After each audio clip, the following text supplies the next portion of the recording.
Here's 5 traits that I've noticed from those seasoned veteran skiers that are out there year after year getting big adventures done in a sustainable way. Over the years, I've been super fortunate to spend a lot of time with these types of people. So here's 5 traits that have always shown up in those types of people, and here's what we can learn from them. Number 1, they're not in a rush to prove themselves. They're happy to be patient and wait for the perfect time to head out there and do those bigger objectives. Whether that means that it's not the right time of their life to be pushing into those objectives and they just need to wait a little bit longer to be able to head out and do those things, whether they need more experience or the conditions need to be better. Patience goes hand in hand with longevity in the mountains. They're not in it for the glory. They're in it for the challenge and the adventure and the companionship and all the other positive things that you get out of being in the mountains with friends, with colleagues, and sharing objectives and goals together.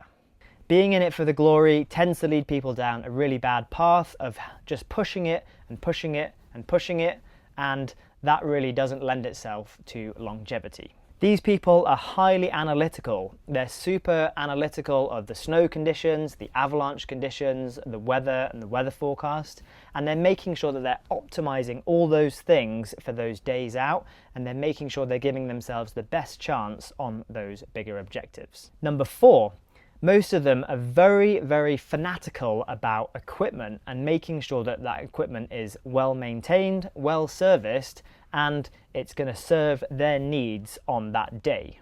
These types of people that I'm thinking of, they don't turn up without wax on their skis or with dull ski edges or with bindings that are about to break. They've got highly dialed equipment and they know it inside out and how to make the best out of it as well. And finally, number 5, they're never complacent. They're always checking in with the risk, and they're checking in with their risk tolerance and their decision making as well. And that means reflecting on your decision making after you've been out into the mountains.